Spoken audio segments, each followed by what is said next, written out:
Hello, good morning.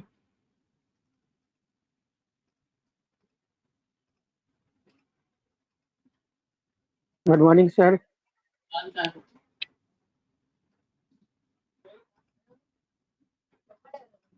अभी wait करते हैं बच्चों का, बच्चे भी बहुत एब्सेंट है।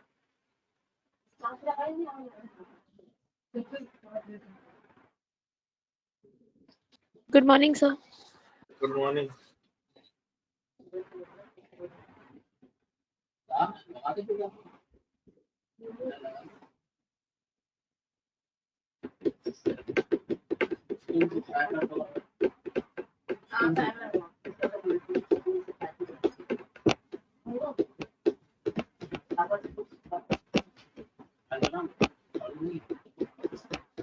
बस दोनों काम करवाना।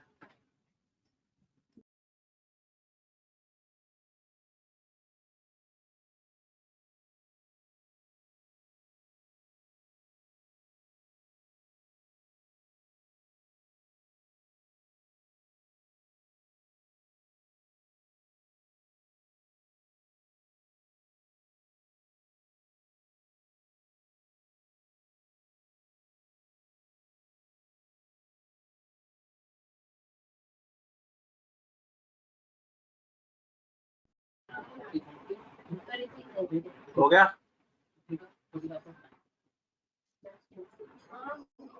हो गया।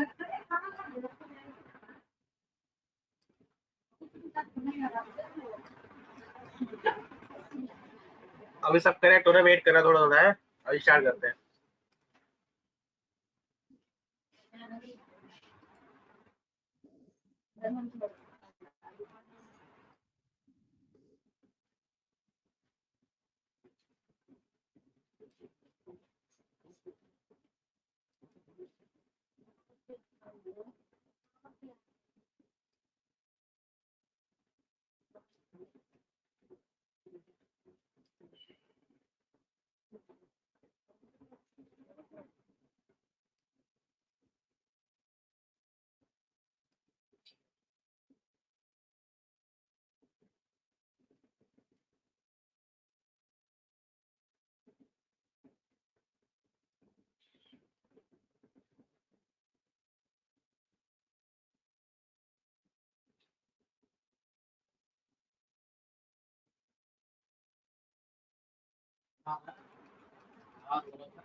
चुप हो जाओ भाई।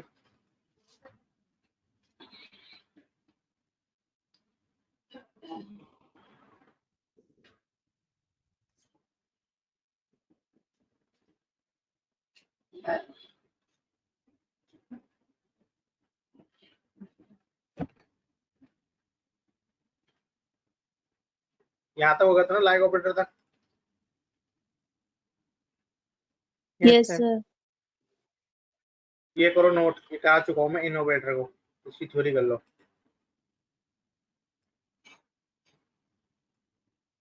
हो जाए तो हैंड रेस करना।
स्क्रीन शो हो रही है कि नहीं हो रही? नहीं हो रही।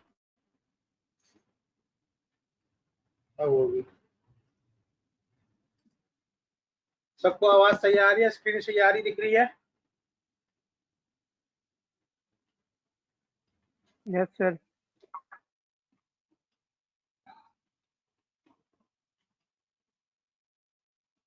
अगला आता है ज्वाइन।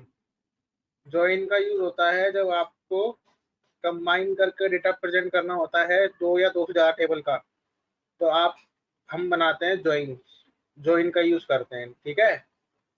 तो ज्वाइन के अंदर कई सारे ज्वाइंस होते हैं, उन सबका अपना अलग अलग काम होता है। जैसे कि इनर ज्वाइन, ठीक है।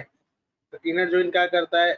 वही डेटा निकाल के देता है जो डेटा दोनों टेबल के अंदर सेम होता है, यानी जो डेटा मैच करता है उसी डेटा को निकाल कर देता है, ठीक है। तो ऐसे हम क्या करेंगे, एक एक ज्वाइन को करते जाएंगे, उसकी थ्योरी करते जाएंगे। तो सबसे पहले आप ज्वाइन एसक्यूएल ज्वाइन लिख के और इतना नोट करें, देन उसके बाद हम प्रोग्राम करेंगे, ठीक है। और हो जाए तो मुझे हैंड रेस कर देना।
जो अब चलते हैं अपने उस पर। अब मैं क्या करता हूँ यहाँ पर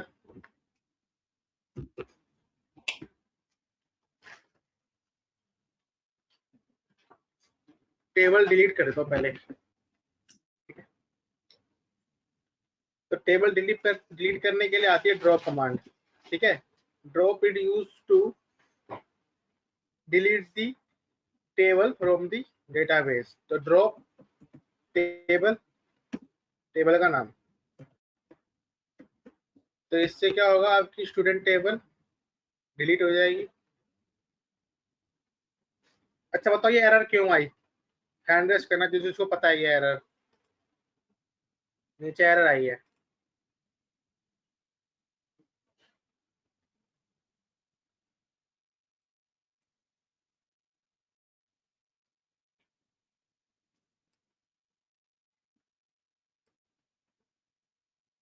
रिया बताओ।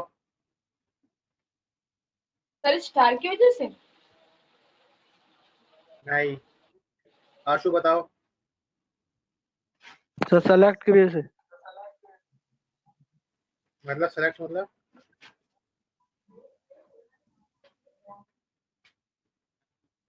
टेबल डिलीट करना था ना, तो डिलीट कमांड है, कमांड चली नहीं। कमांड तो ठीक है, नीचे एरर आ रही है।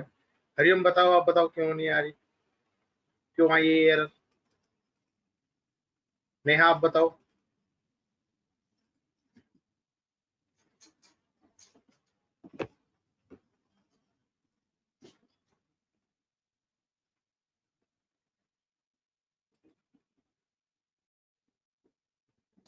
नेहा बताओ। सर फ्रॉम स्टूडेंट लिखा है इसलिए। सर फ्रॉम स्टूडेंट लिखना है वहाँ पे।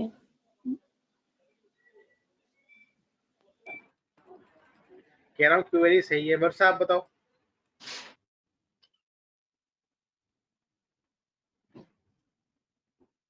डाटाबेस यूज नहीं किया हमने।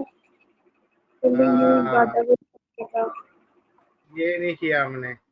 जब डेटाबेस हमने ऑन ही नहीं किया तो ये क्वेरी चलेगी ही नहीं। क्वेरी तो ठीक है, देखो टेबल, देखो अब हो गई टेबल डिलीट। अब मैं यहाँ पर करता हूँ स्लैश स्टार फ्रॉम स्टूडेंट को चलाता हूँ, देखो एरर आएगी। क्या आ रहा है? Table online student does not exist, यानी जो टेबल है वो एग्जिस्ट नहीं करती है। तो ड्रॉप कमांड क्या करती है? ये करता है आपका डिलीट करता है टेबल को। कहाँ से? डेटाबेस से। तो ड्रॉप कमांड को लिखो।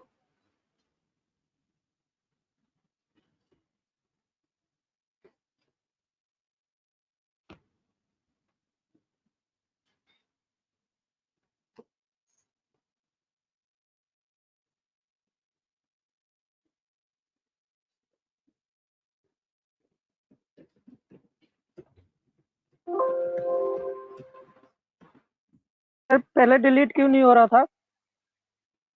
डेटाबेस सेलेक्ट नहीं कर रखा था। डेटाबेस पहले ऑन अच्छा करना होता है ना, यूज। अच्छा, ठीक है ठीक है।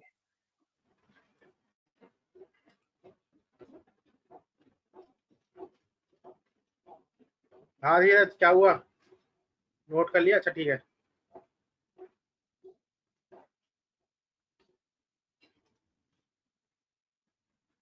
एक कमांड होती है ट्रंकेट। ट्रंकेट क्या करता है पहले देखो। वैसे मेरे पास एक एम्प्लॉय टेबल है,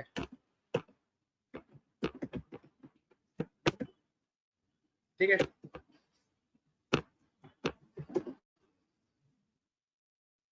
एम्प्लॉय में डेटा है। ड्रॉप क्या करता है? पूरी टेबल को ही डिलीट कर देता है ना, पूरा नाम निशान ही मिटा देता है। लेकिन जो ट्रंकेट होता है, जो ट्रंकेट होता है, ये क्या करता है? आपकी टेबल को डिलीट नहीं करता, उसके अंदर से जितना भी डेटा होता है वो सारा डिलीट कर देता है। यानी जितनी भी रोज होती है वो सारी डिलीट कर देता है। तो ड्रॉप और ट्रंकेट में डिफरेंशिएट भी आता है कि ड्रॉप क्या करता है। तो ड्रॉप क्या करता है? Drop the physical table from the database, ठीक है। ड्रॉप कर देता है पूरी फिजिकल टेबल को। But in case of truncate it removes only those rows which is available on table and it does not remove physical table from the database. तो database में से क्या करता है, टेबल को रिमूव नहीं करता है, सिर्फ और सिर्फ उसकी रोज को रिमूव करता है। तो देखो अभी स्टूडेंट टेबल अवेलेबल नहीं थी, एरर आई थी कि एग्जिस्ट नहीं करती। अगर मैं यहाँ पर ट्रंकेट करता हूँ टेबल एम्प्लॉय, ठीक है, क्या आया, ट्रंकेट हो गई टेबल। अब मैं इसको सिलेक्ट स्टार फ्रॉम करता हूँ तो यहाँ पर एरर नहीं आएगी, खाली देखो कॉलम्स नेम आ गए। कॉलम्स नेम आने के बाद उसने क्या करा, डेटा सारा डिलीट कर दिया। तो समझ में आया तो हैंड रेस करो।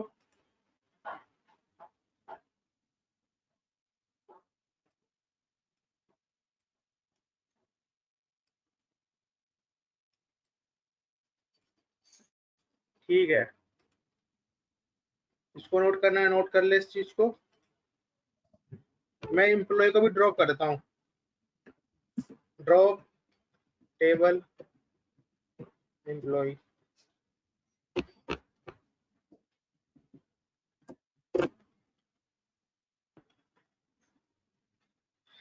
ठीक है,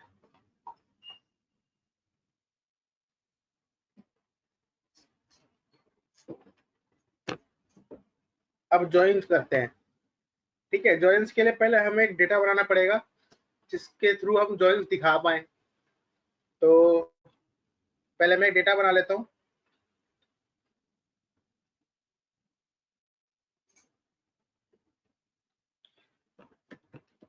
क्रिएट टेबल एम्प्लॉय, ठीक है, EMP ID int 3, EMP name varchar 25। और यार जो पहले वाला टेबल था उस पे ये वर्क नहीं करता। अरे मैंने डिलीट कर दिया ना, अपने हिसाब से काम कर रहा हूँ दोबारा। ठीक है। करता लेकिन अब दोबारा बना रहा हूँ। ठीक है,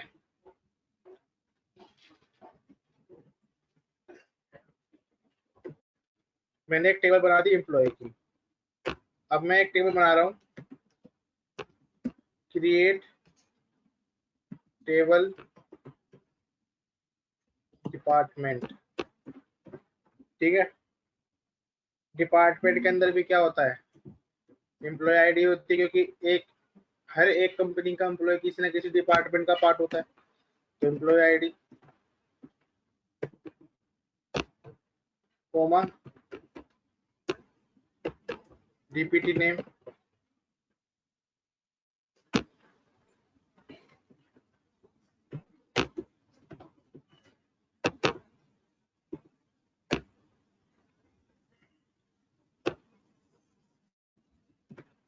और डीपीटी आईडी।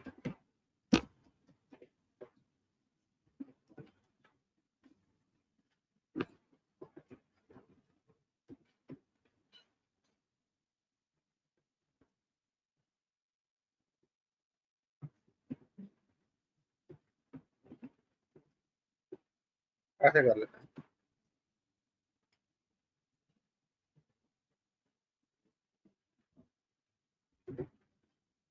दो टेबल बन गई मेरे पास, एक एम्प्लॉय टेबल बन गई और एक डिपार्टमेंट टेबल बन गई। अब डेटा डालते हैं।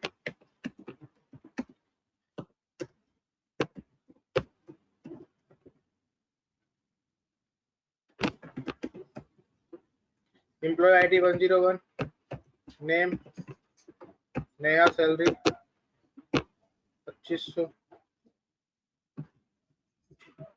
कॉपी पेस्ट पेस्ट और पेस्ट, अगेन पेस्ट। मैं डेटा बना रहा हूँ ना, ठीक है।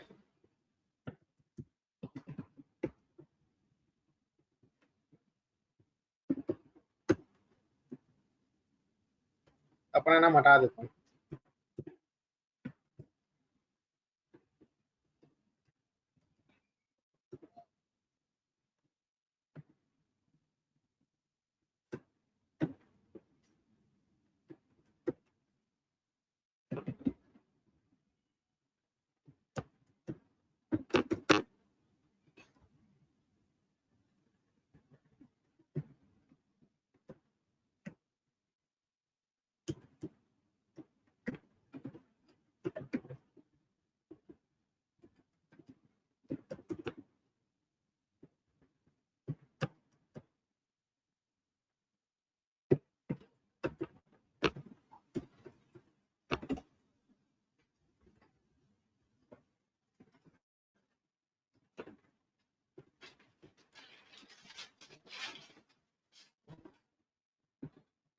सर अमन की आईडी चेंज नहीं की है। दिख गया था, पहुंच गया, वेरी गुड।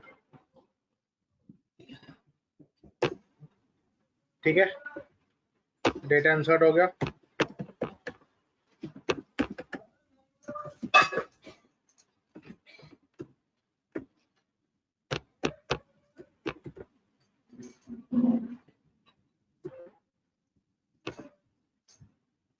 है, क्वेरी एग्जीक्यूट नहीं हुई।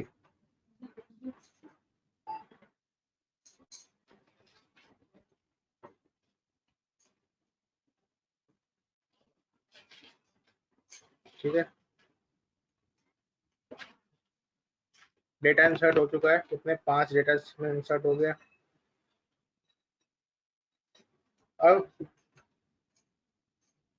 अब यहाँ पे क्या करते हैं, डिपार्टमेंट कर लेते हैं।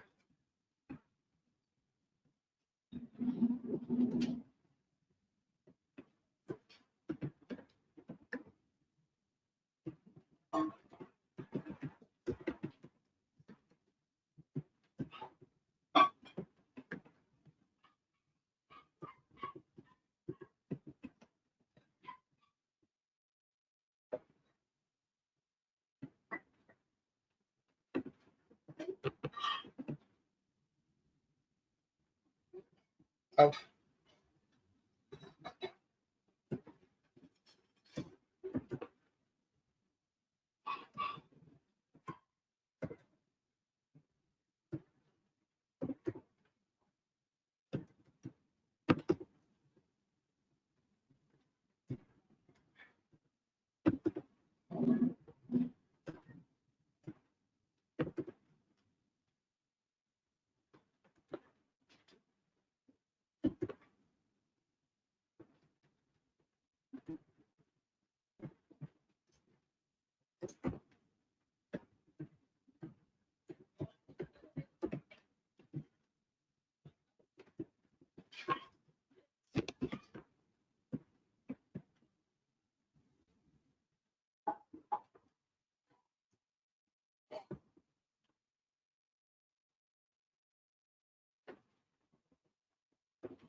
ठीक है, तो मेरे पास डेटा इंसर्ट हो चुका है।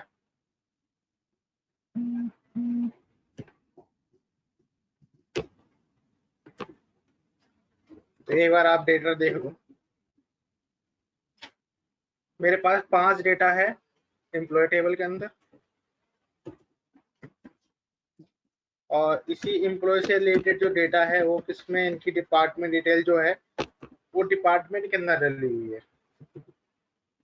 ठीक है, लेकिन एम्प्लॉय के अंदर 5 डेटा है और डिपार्टमेंट के अंदर 6 डेटा है।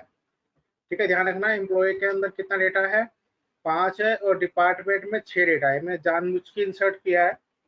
डिपार्टमेंट के अंदर हर एक एम्प्लॉय की आईडी के कोरस्पोंडिंग डेटा डाला हुआ है। ठीक है, तो यानी अब देखो, मुझे डेटा प्रेजेंट करना है तो किसी एम्प्लॉय का, तो उसकी डिपार्टमेंट आईडी, डिपार्टमेंट नेम भी प्रिंट करना होता है कि ये किस डिपार्टमेंट का है, किस डिपार्टमेंट का नहीं है। समझ में आया? अगर एंडर्स को समझ में आया हो तो जो मैंने बोला अभी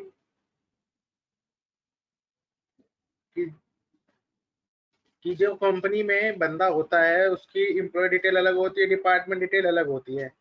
तो यानी उसकी मुझे पूरा डेटा प्रिंट करना है कि वो उसका डिपार्टमेंट क्या है, सैलरी क्या है, डिपार्टमेंट नेम क्या है, डिपार्टमेंट आईडी क्या है। तो दोनों टेबल के अंदर 2 डेटा है ना उसका, तो दोनों टेबल को हमें मर्ज करके प्रिंट करना है। तो उसके लिए आया हमारे पास इनर जॉइन। इनर जॉइन में क्या करता है, ज्वाइन करता selected dot that have matching value in both table, यानी उन वैल्यूज को प्रिंट करके देगा जो वैल्यू दोनों टेबल के अंदर अवेलेबल है। तो उसके लिए हम क्या करते हैं,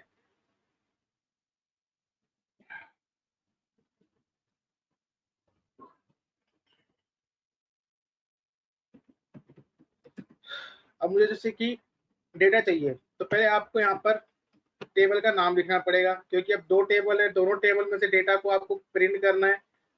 तो आपको यहाँ पर स्पेसिफाई करना पड़ेगा कि किस टेबल में से आप कौन सी कॉलम को सिलेक्ट कर रहे हो। तो मैंने लिखा, पहले मैं एम्प्लॉय टेबल में से सिलेक्ट कर रहा हूँ EMP ID वाली कॉलम को, कॉमा, ठीक है। फिर मैं क्या कर रहा हूँ, एम्प्लॉय टेबल में से सिलेक्ट कर रहा हूँ EMP नेम वाली कॉलम को, और एम्प्लॉय टेबल में से मैं सेलेक्ट कर रहा हूँ सैलरी कॉलम, ठीक है, कॉमा लगाते हैं। फिर मैं डिपार्टमेंट में से सिलेक्ट कर रहा हूँ DPT ID वाली कॉलम, और डिपार्टमेंट में से मैं सिलेक्ट कर रहा हूँ DPT नेम वाली कॉलम, ठीक है। फ्रॉम कहाँ से, एम्प्लॉय, फिर इनर जॉइन, किसके साथ, डिपार्टमेंट के साथ,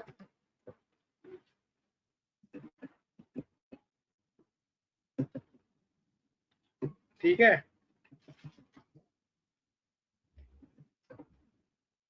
फिर किस कॉलम के कोरस्पॉन्डिंग आप डेटा ज्वाइन करना चाहते हो, तो मैंने कहा ऑन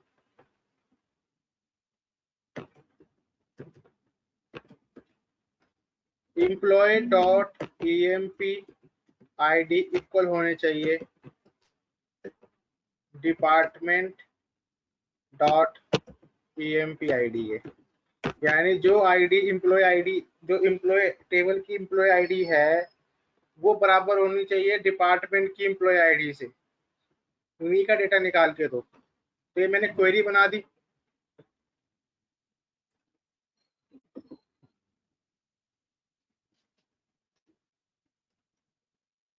ठीक है।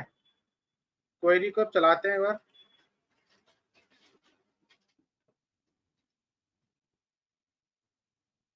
तो देखो पूरा डेटा दोनों टेबल से प्रिंट हो गया, ठीक है। नेहा है, सैलरी है, डिपार्टमेंट आईडी ये है, डिपार्टमेंट नेम HR है, ठीक है। समझ में आया हो तो हैंड रेस करो। एक बार फिर से समझाओगे? तुम्हें समझ में क्या नहीं आया पहले ये बताओ, तो पहुंचूंगा उस पोर्शन पे। एक बार समझाने का मतलब दोबारा बोलना सब कुछ। एक पोर्शन बताओ क्या चीज समझ में नहीं आई। सर ये मैं दोनों आईडी जो आप एक साथ मर्ज किए ना, जैसे उसमें भी लिखे थे एम्प्लॉय आईडी और एम्प्लॉय आईडी, बट जब प्रिंट हुआ तो उसका एक हुआ, तो मर्ज कैसे, ये समझ में नहीं आया। मर्ज कैसा हुआ, देखो एम्प्लॉय मैंने यहाँ पे ये क्या दे रखा है, टेबल नाम दे रखा है ना, तो जिस टेबल के नाम के साथ कॉलम नेम लगा रहा हूँ डॉट के साथ, देखो डॉट भी लगा रखा है, यानी डॉट मतलब होता है कि उस टेबल के अंदर गया, उस कॉलम को सिलेक्ट कर लिया। तो जैसे कि अब मैंने एम्प्लॉय टेबल को सिलेक्ट कर रखा है, देखो एम्प्लॉय में डेटा है तीन कॉलम है, जिसके अंदर डिपार्टमेंट नहीं है और आईडी नहीं है ना नेम है, और डिपार्टमेंट के अंदर है डिपार्टमेंट आईडी और नेम है, लेकिन दोनों टेबल के अंदर वो क्या है, सेम क्या है, एम्प्लॉय आईडी, जो कि आईडी एम्प्लॉयर के ऐसे भी और डिपार्टमेंट के अंदर भी एम्प्लॉय आईडी है। तो इसके बेस पे हमने डेटा प्रिंट किया है। जो इसने डेटा प्रिंट किया है वो 106 का डेटा प्रिंट नहीं किया है। क्यों? क्योंकि 106 अवेलेबल नहीं है एम्प्लॉय टेबल के अंदर, ठीक है। हाँ। और यहाँ पर जो अब जैसे कि मेरे को जो जो कॉलम चाहिए थी, जिस टेबल में से चाहिए थी, तो उस टेबल का नाम लिखते हैं पहले, फिर डॉट लगाते हैं, फिर उस कॉलम को सेलेक्ट करते हैं। क्योंकि अगर मैं ये नहीं लिखता, एम्प्लॉय नहीं लिखता, खाली EMP ID लिखता, तो कंफ्यूज हो जाता कि किस टेबल के अंदर से मुझे एम्प्लॉय आईडी उठानी है, किस टेबल के अंदर से मुझे ये एम्प्लॉय नेम उठाना है। तो हम यहाँ क्या करते हैं, स्पेसिफाई कर देते हैं कि एम्प्लॉय टेबल के अंदर से आप आपको एम्प्लॉय आईडी उठानी है, डिपार्टमेंट के अंदर से आपको डिपार्टमेंट आईडी उठानी है, डिपार्टमेंट्स में से आपको डिपार्टमेंट नेम उठाना है। तो ये हम स्पेसिफाई कर रहे थे कि ये चीज इस टेबल में से आ रही है, ये चीज इस टेबल में से आ रही है। फिर हमने इनर जॉइन लगाया। इनर जॉइन क्या करता है, आपके डेटा को मैच करता है, ठीक है, दोनों टेबल में अवेलेबल होना चाहिए। अब वो दोनों टेबल में किस कॉलम के बेस पे डेटा को मर्ज करेगा, जो कॉलम सेम होगी दोनों टेबल के अंदर, तो दोनों टेबल के अंदर हाँ कॉलम सेम थी, एम्प्लॉय आईडी सेम थी, तो मैंने लिखा कि हाँ एम्प्लॉय में से उठाओ एम्प्लॉय आईडी को और चेक करो कि डिपार्टमेंट के अंदर की जो एम्प्लॉय आईडी है उसकी हर एक रो बराबर है कि नहीं। तो डिपार्टमेंट के अंदर जो एक रो एक्स्ट्रा है 106 की, जो कि एम्प्लॉय के अंदर नहीं है, एम्प्लॉय के अंदर सिर्फ 105 तक ही डेटा है और डिपार्टमेंट के अंदर जो डेटा है आपका 106 तक डेटा है। तो यानी 106 जो आईडी है डिपार्टमेंट की वो अवेलेबल नहीं है एम्प्लॉय आईडी के अंदर। तो जब मैंने इसको चलाया तो उसने देखो 105 तक ही डेटा दिया, 106 का डेटा नहीं दिया। क्यों? क्योंकि वो एम्प्लॉय के अंदर अवेलेबल नहीं है। नहीं। अब समझ में आ गया?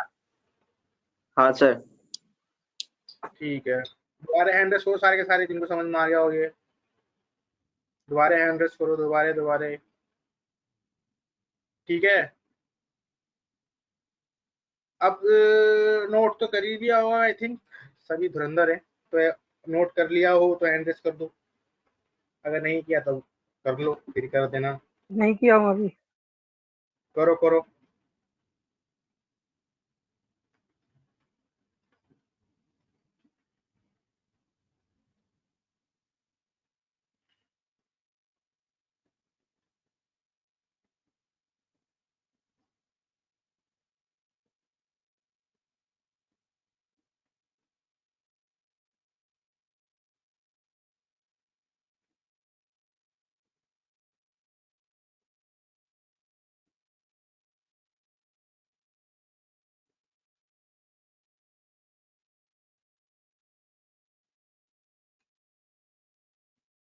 ध्यान से उतारना ये।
हो गया नोट?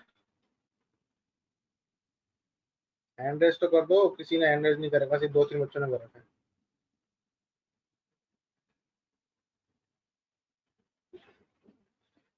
तो सुनो, तुम्हें अगर डेटा बनाना है तो मैं डेटा भी दिखा दूंगा कैसे डेटा बनाना है, लेकिन नोट्स पूरे होने चाहिए।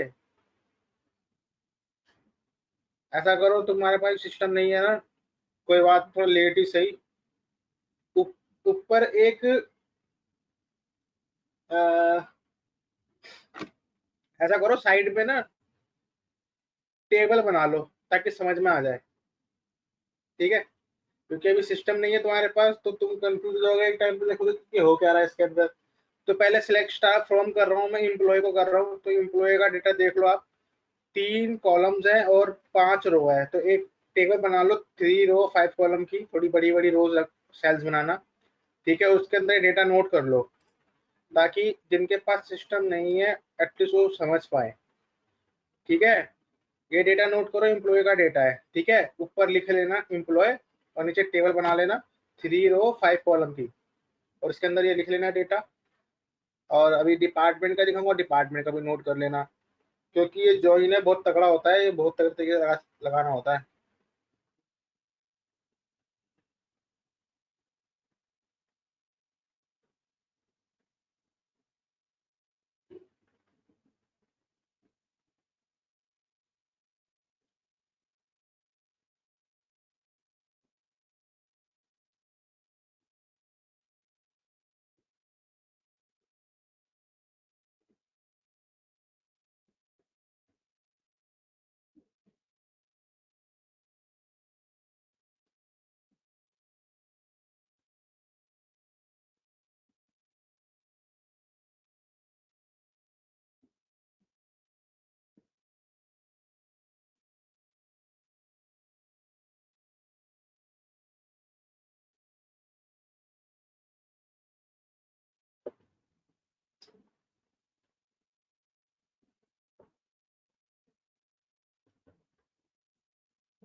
ये डिपार्टमेंट का डेटा है।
ठीक है, सबका नोट हो गया, हरिओम तो गायब है।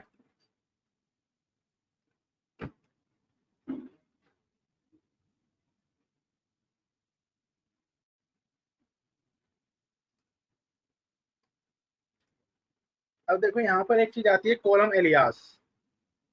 अभी जब मैंने इसको चलाया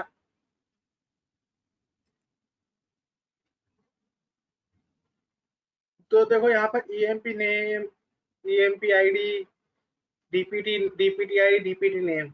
जब किसी को डेटा प्रेजेंट करेंगे तो क्या रिप्रेजेंट कर रहा है, कुछ समझ में नहीं आ रहा ना। तो अगर अब यहाँ पर रिक्वायरमेंट आई कि यार चलो टेबल के अंदर तो डेटा हमारी जो कॉलम है डीपीटी आईडी, डीपीटी नेम बनी है, एटलीस्ट प्रेजेंट करते टाइम तो हम थोड़ा सा ढंग से प्रेजेंटेबल दिखाएं डेटा को। तो हम यहाँ पर कॉलम एलियास का यूज करके आप टेबल को एट प्रेजेंटिंग टाइम रीनेम कर सकते हो। ठीक है, it is use to give the name for a particular column. ठीक है, या तो उसको ऐसे भी लिख सकते हो कॉलम एलियास को, it is use for renaming the column at selection time. तो ये कॉलम एलियास का यूज होता है, ये दो तरीके से यूज कर सकते हो आप, बाय यूजिंग एस कीवर्ड, और सेकंड है बाय यूजिंग स्ट्रिंग लिटरल। तो कॉलम एलियास डालो हेडिंग को, ठीक है, जिस पर मैं कराने जा रहा हूँ। जैसे कि देखो पहले आप, मैं समझाना क्या चाह रहा हूँ। जैसे कि मैंने करा DPT ID column DPT name from department. ठीक है, तो ये आ गया डीपीटी आईडी, डीपीटी नेम। तो मैं चाहता हूँ कि प्रेजेंटिंग टाइम पर ये डेटा प्रिंट हो नेम के साथ। तो दो तरीके से ला सकते हो, एक एज कीवर्ड लिखा और यहाँ पर आप लिख दो डिपार्टमेंट नेम। ठीक है,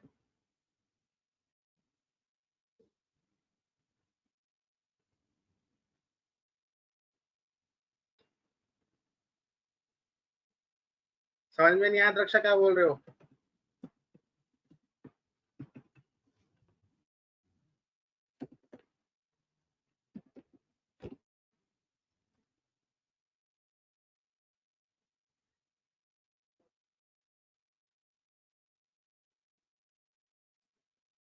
तो देखो जैसे कि मैंने लिख दिया एज डिपार्टमेंट नेम, ओहो एज डिपार्टमेंट आईडी। और एक तरीका होता है एज के साथ और एक दूसरा तरीका होता है स्ट्रिंग लेटर के साथ।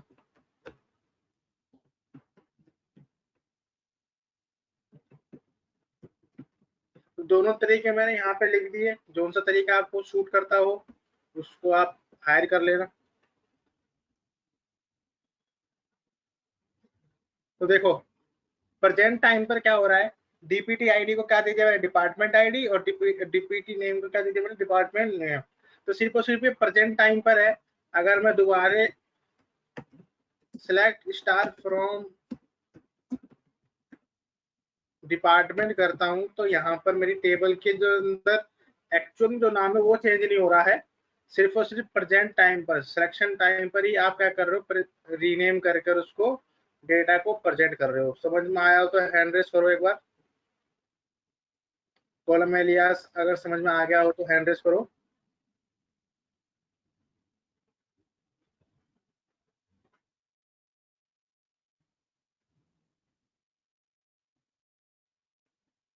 जीना समझ में नहीं आया?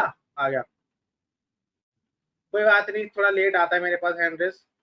ठीक है, तो ये लो कॉलम एलियास को नोट कर लो। कॉलम एलियास का ये कोड है।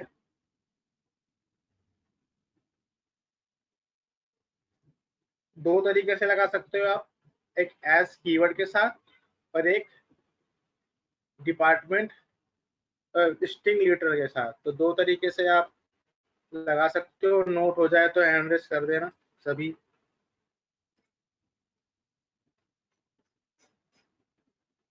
तो आप ऐसी ज्वाइन के अंदर भी लगा सकते हो एज या डबल कोटेशन लगा के। ठीक है, कहीं भी लगा सकते हो, समझा दिया मैंने आपको।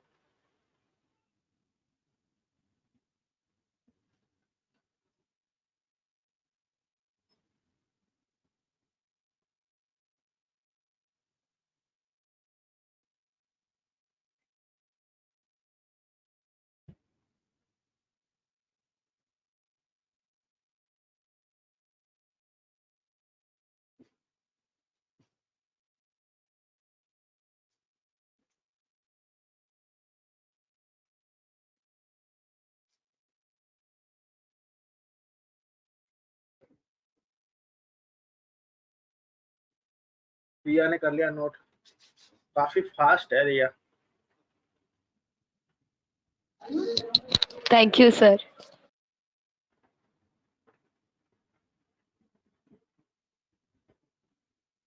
क्या बात है, आर की कैटेगरी बहुत तेज चल रही है। रिया ने करा, फिर रीना ने करा, फिर रवि ने करा।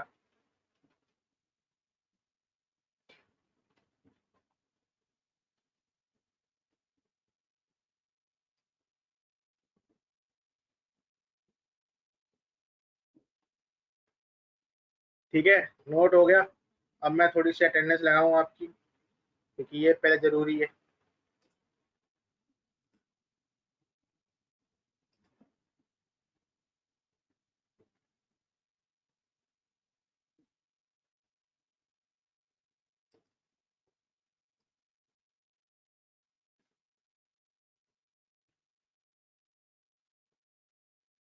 आरती प्रेजेंट हो, 2 आती है आपकी आईडी, तो इसलिए एक तो मैं हटा देता हूँ, तो मैं अपना एक वो वेस्ट करूँ।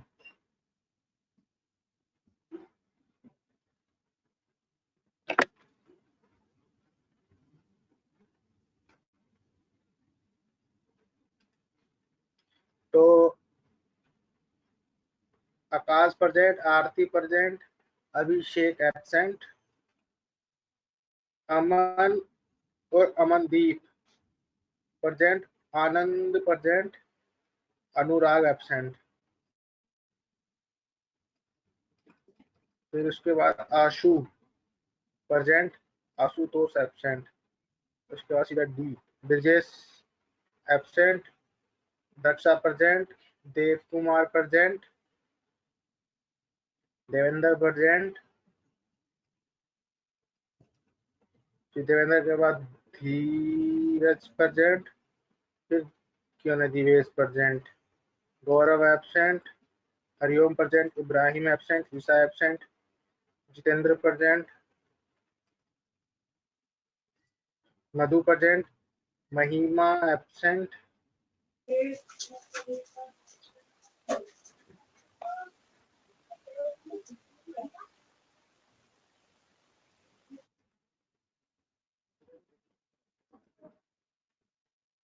महिमा के बाद महिमा एब्सेंट, मानव, मधु प्रेजेंट के बाद कौन है, मानव, मानव प्रेजेंट है।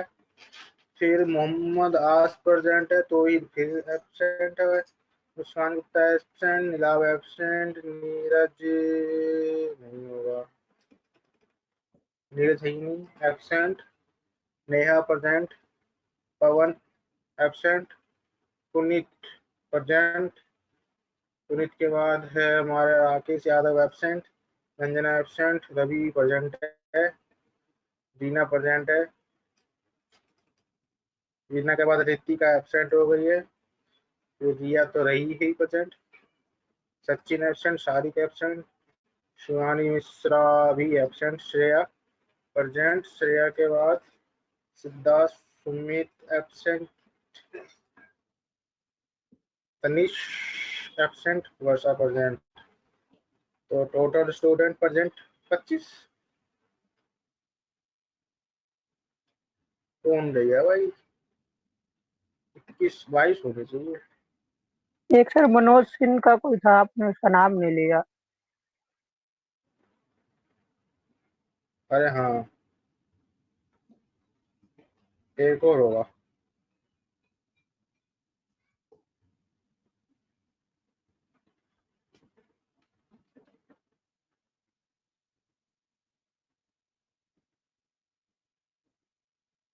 दिवेश आया है ना।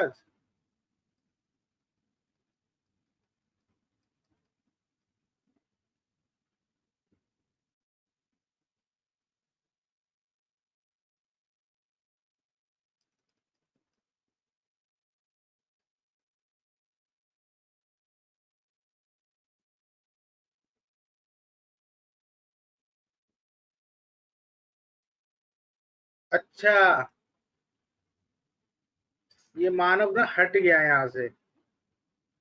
मानव बोलते हैं ना, यहाँ से उसने क्लास, वही मैं कहूँ, मानव था यहाँ पर।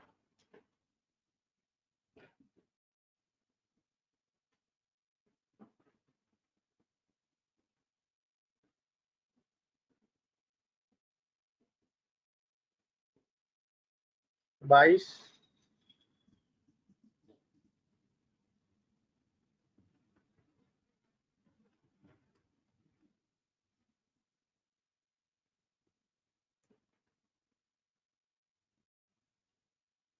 मानव के हटा देता हूँ।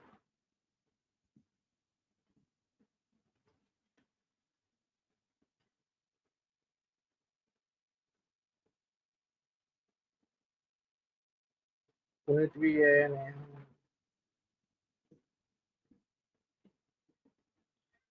बाईस एक बच्चे की हो रहा है एक्स्ट्रा लग रही, कौन है? 1 मिनट। सर मेरी 2 बार तो नहीं लगा दी। 2 बार है ना तो तुम्हारी एक रिया ये भी है तुम्हारा, ये है ना 151 वाला। सर योयो की पिक है उस पे, वो वाली है मेरी। ऊपर वाली है, ये वाली है। नहीं नीचे वाली है, लास्ट में 51 होगा। ठीक है ठीक है। अब कौन बचा भाई? एक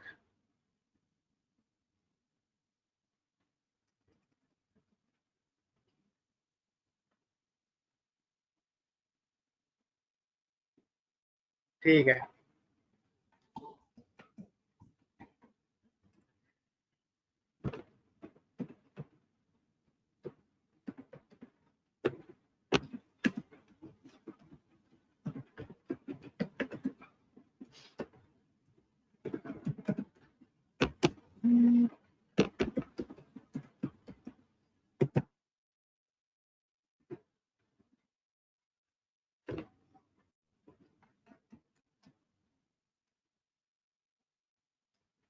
ठीक है, अटेंडेंस लग चुकी है। इतने को आप जो आज कराया समझ में आया? हैंड रेस करो।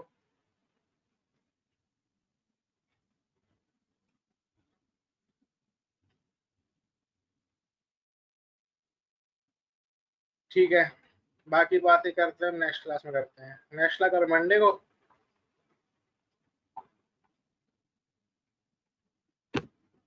चलो बाय बाय।